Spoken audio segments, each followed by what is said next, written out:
Hey, what's up, everybody? Chasta and Huey for 1077 The Bone on the line with a rock star, but also an actual friend of ours, Ben Flanagan from Black Map, everybody. Yay! We very much wanted to do this in person, and that was our intent. But all of a sudden, we're moving studios, and our studio was getting ripped in half. So we were like, okay, well, I guess we'll hop online and do that. It'll be easier. So welcome. It's good to see you. Thank you. Good to see you guys too. We just got to hang out with you at Aftershock. That was fun. We were having like a little backstage party. You kept us company. Yeah. You did. Yeah. There's free booze back there. Yeah. Or I don't know if it was free. People just kept buying me drinks or giving them. Yeah, that's probably my favorite like American festival. I mean, just the bands that they have, but then the leaves are changing. It's so beautiful up there, and always have a good time. And it's kind of a hometown-ish for us because the other two guys live in Sacramento now. So that was awesome. Yeah, Go ahead. No, I was just gonna say I was just kind of shocked, no pun intended, but it was just that year, this past October, this is the first time the media area didn't have like a whole tent. So remember, it was all open air. So I thought, oh man, we're gonna get burnt. But no, it was actually the opposite. It was way cooler. Wasn't like an oven, and we actually were lucky under some trees. So it was like perfect amount of shade. So it was like the best scenario versus all the years we've been to Aftershock. Like, come mid-October, it's still very hot up in Sacramento, but yes, it was just an amazing vibe to hang out there. It really was, yeah. Speaking of hometown shows, you actually have a hometown show. We're so excited. This is going to be freaking rad. So, because you've got an album release party, actually, technically you have two, but the one we will be at, the one, from our hometown at Bottom of the Hill. Huey and I are very partial to Bottom of the Hill. We love that. And can I just say, a matinee show, can I get a hallelujah? There is a God. I love a matinee show. I'm so excited about it. I'm such an old fart, but we get up early for the morning show. But yeah, it's going to be really, really cool on Sunday. May the 4th be with you. Sunday, May 4th. Of course, we've got along with you guys, Rotterdam and State Line Empire and Black Map. So we've been playing your single from this new album, Hex, Come and Get It. And I'm telling you right now, we've been playing it for months now, like a couple months, right? Ever since it came out. Banger of a song, man. Congratulations. Thanks. Yeah. It's one of those that just came together really quickly. And I remember doing the demo and I sent it to the guys, and I was like, are they going to like this? Because I've never written a song where just like you're screaming like, come get it, or something like that at the very beginning. And they're both like, this is rad. And I was like, okay, this is going to be a song. So we're really excited about the record. Out on Spinefarm on May 9th. So the couple release shows that we're doing, it's kind of like 5 days before the actual record comes out. So people that come to the show will be able to hear a few songs from it and pick up the vinyl or CD before it actually hits the world. So stoked on the vinyl. That's great. Yeah, I was going to say, I love the video you posted on Instagram. Like, you open up the box of the new vinyl coming in, and you take off, was it Mariah Carey's Christmas? Yeah. You take it off, and you put your new album up there. So I was like, oh, that's a good switch. So yeah, I'm down for some usually until about mid-April, and then we have to take it off. That's awesome. That's going to be awesome. But like Chasta said, yeah, the show Sunday, May 4th. So I love, like Chasta said, matinee. Doors open at 3:30. Showtime at 4. bombofthehill.com for tickets and more info. But yeah, I was been for you and I'm always just really curious, for one, the lineup is how awesome is this? State Line Empire. I'll say it on Chasta's behalf. Yeah, thank you. Incredible. Thank you for getting State Line Empire on there. But yeah, how did you kind of come up with the lineup for this show?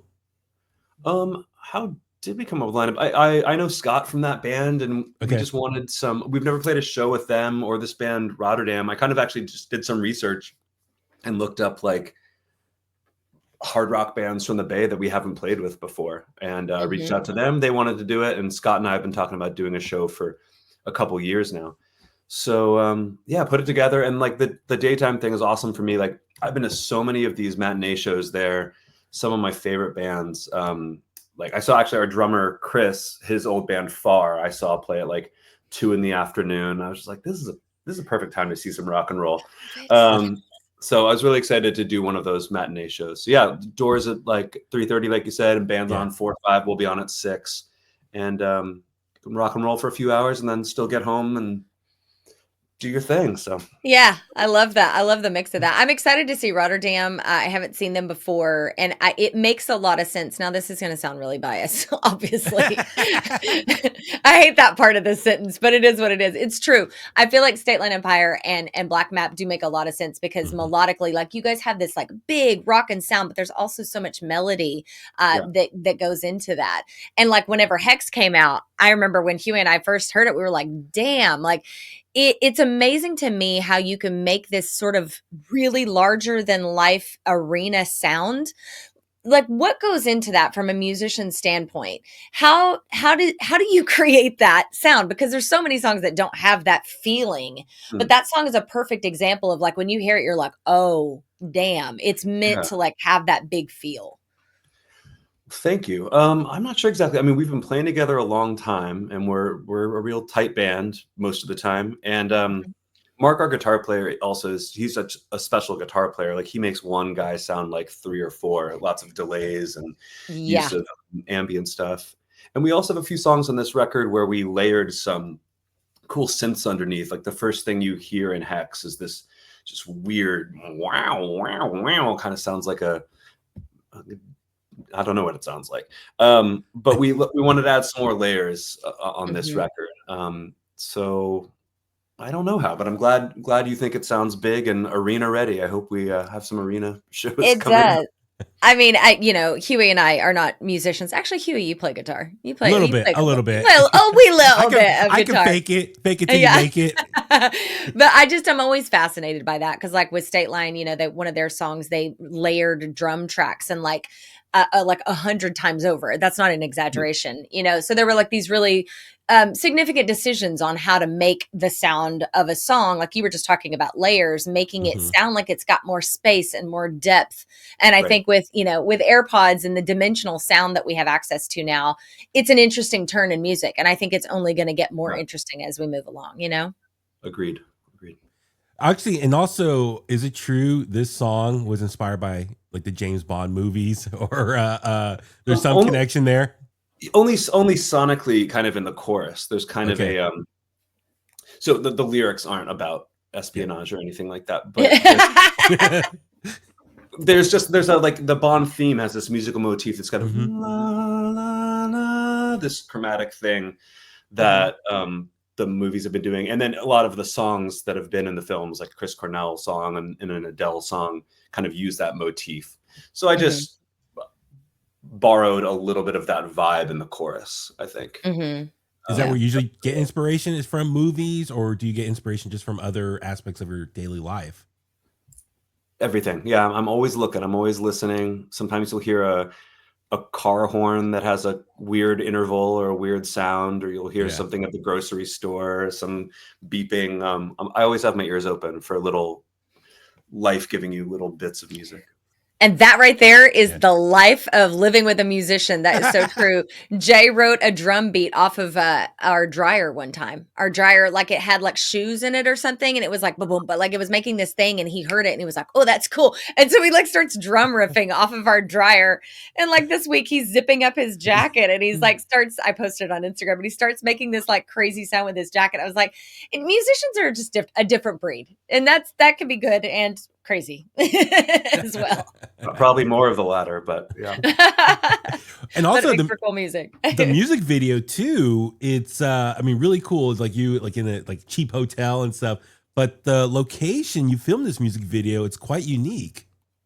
It was in the sound stage in St. Louis. Yeah, St. Louis, Missouri. We just flew in for like a day and did it. So yeah, I mean, it's not really a hotel. It's this like tiny little stage, and there were all these different rooms, these scenarios.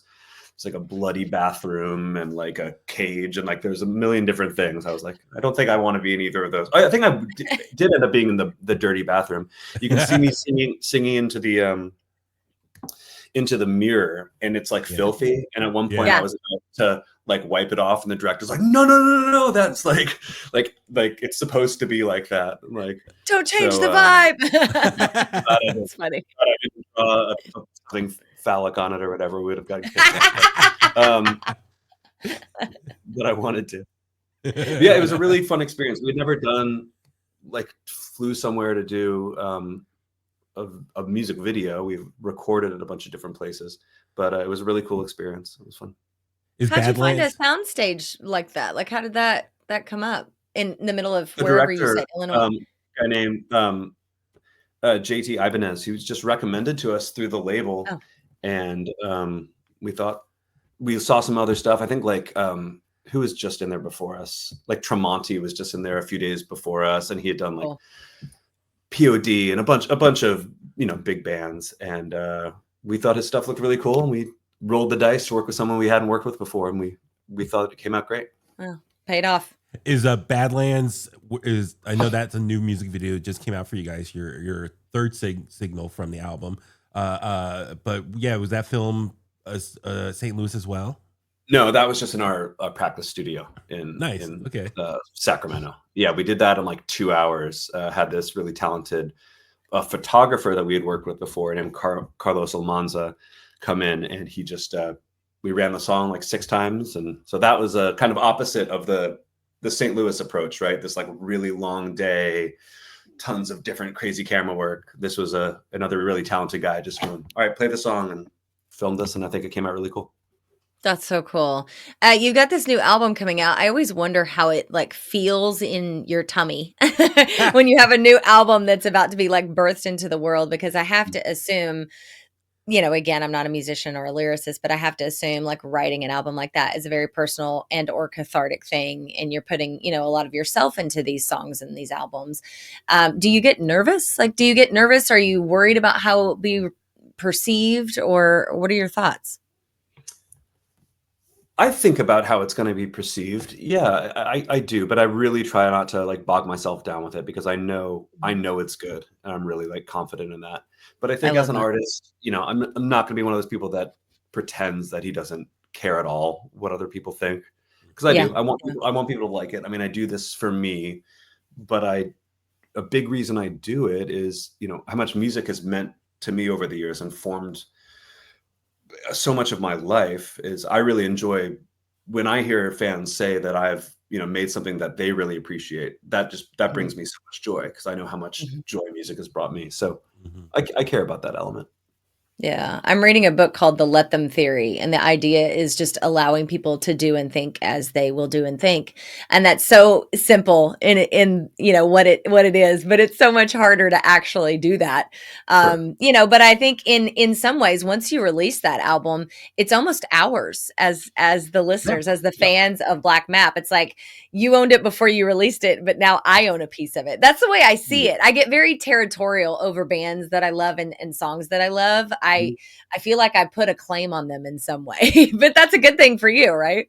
Yeah, I firmly believe that. I love feeling like music that I love is a part of me once it's released. So absolutely. Yeah, I'm really excited to get it out in the world. I mean, we've been listening to it.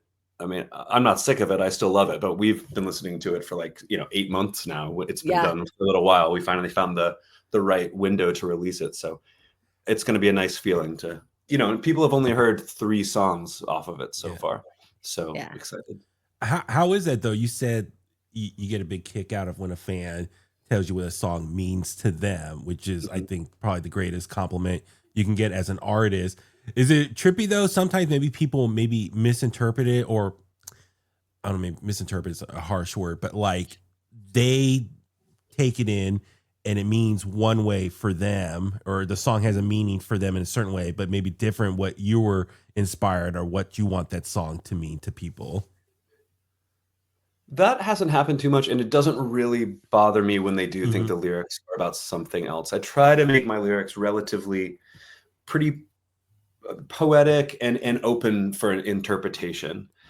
So I don't think there's ever been an interpretation that's offended me or anything like that. And if it isn't my artistic intention that manifests with them, that's still okay, because they have their own interpretation of it. Oh man, you can get lost in like if you go on like songmeanings.com or any of those like lyrical breakdown sort of sites. Facts, Yeah, and you look up a song you love and you have this very specific attachment, and then you'll read like 4 different other attachments to it. And you're like, where did the hell did they come up with that? Like what? 100%. So you can't control what other people are going to attach to your music, but that's a good thing and a bad thing. Look, I think it's a better thing than anything because you do release it into the world, and if people are really diving into it that much, it means that you've given them something to grasp to, Yeah. and that's your job, really. Yep. So Agreed. what songs and artists do that for you? Like, what are those songs that you wish, like, oh man, I wish I would have written that one, or I wish that one was mine? Well, so many off the top of my head. Black Hole Sun. Every time I hear it, I just wish that I had written it. I think it might be the best, up there with the best rock song I've ever heard. There's so much. Depeche Mode, Tears for Fears. Almost every song I hear from them, I wish I had written. But yeah, every song I love, I wish I had written, but I didn't. So nice to have it. And it's also something I'm really curious is, it's kind of rare, I think, to see a band, especially like a 3-piece, where the lead singer, plays bass too. I think we're so used to just seeing a lead singer, either just with the microphone or with the microphone and guitar. It's really cool seeing a band with the lead singer as a bassist. I do want to ask about your basses because I love that you play Ernie balls, but just, for you and your history, when you got into playing music, what drew you to want to play bass? I didn't. Mark, the guitar player, and I, we decided we wanted to be a 3-piece for this band. We had always been in quartets at least. And he's just like, I'm a very good rhythm guitar player, but he's like a special kind of guitar player. And it just didn't make sense for me to be the guitar player in this band. So I just started. I mean, if you're a good guitar player, you're always around basses and you like can get around on bass. I think most guitar players can. So I just kind of whipped myself into bass shape, and then I think I became a good bass player after we started.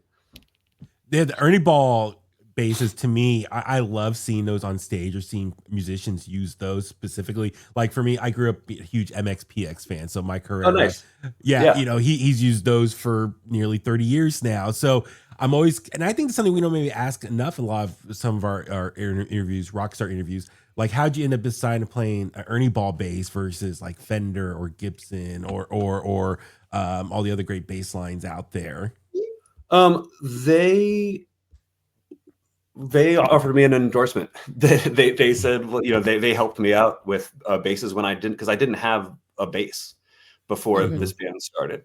So it was just, I thought they were beautiful basses. I mean, honestly, I think Fender and Ernie Ball both make the best basses in the world, and I was just super happy that Ernie Ball hooked it up for me. So they're awesome. That's cool. And that'll do it. They're beautiful. I like having a beautiful bass on me. As you should. We failed, for those who don't know, we failed to mention that we're very proud from the Bay Area. Now 2 of the members have moved on to Sacramento, but I just wanted to kind of pick your brain on the scene in the Bay Area, because you play a lot of other places. How do you feel about where the scene is now, and where we've come from? I think if we're talking about San Francisco specifically, I mean, it just had this wealth of hard rock and punk, obviously gargantuan bands like Metallica and Primus, and then punk bands like Green Day. But it's been a trip, because like, as this band, when we play shows, we're mostly touring. We're touring like the rest of the country. And it's been wild to then like book these shows. And like, I don't know that many hard rock bands anymore in the Bay Area. So it's kind of wild. But we're still plugging away. That's cool. Yeah. No, you are. You're kicking ass. That's why we're very excited about this show on Sunday, because, we have Bone Breakers, our show that, is all about new music, active rock, and breaking the Bones format. So it's really fun for us to be able to showcase songs on the radio, and then to have like all of these songs that we play be out at a place like Bottom of the Hill is just legendary. So we're stoked about it. Thank you. I really appreciate the support. You guys have always been awesome. And excited to do a Bottom of the Hill show. It's been a few years, so happy to do it. The sun will just be starting to go down when we Perfect. Well, we know you need to get, so we do have one more question for you. We love to wrap our interviews with this one. It's from the movie Almost Famous. Came out way too long ago now. But the question is, what do you love about music? The catharsis for me. I think, I'm a happy guy generally in my life, but having this thing that I can just like release feels so incredibly cathartic to me. And I don't know like where I'd be without that. I'm sure I'd do something else, run marathons, but that sounds terrible. It's just always been this great release for me that's really, really needed. And I feel lucky I'm pretty good at music, because some people seem to want to see it and hear it. So that's right. It's really working for you so far. That's awesome. Well, Ben, listen, thank you so much for making the time. So we encourage all the boneheads out there, get to Bomb of the Hill this Sunday, May 4th. Celebrate Star Wars Day with Black Map, State Line Empire, and Rotterdam. Like we said earlier, doors 3:30, showtime at 4, bombofthehill.com for tickets and more info. And yes, like Chasta, I think it's a great way to start Star Wars Day. May the 4th be with you, but also kick off Cinco de Mayo the next day. Hell yes, absolutely. Yes, party weekend. And yes, you can get an early copy of new album Hex, which is actually going to be out May 9th through Spinefarm. That you can also stream that day as well when it comes out. But yeah, get the physical copy. I'll be buying my vinyl on Sunday. I'm so excited about it. I got to get rid of my Mariah Carey Christmas album. Yeah, we got to replace that. It's a good record. It's a good record. Yes. Actually, no, it only has the one good song on it. Let's be real. Yeah. I love the honesty. Thank you, Ben. We appreciate you. Really appreciate you guys. I'll see you on Sunday. All right. Sounds good. Take care.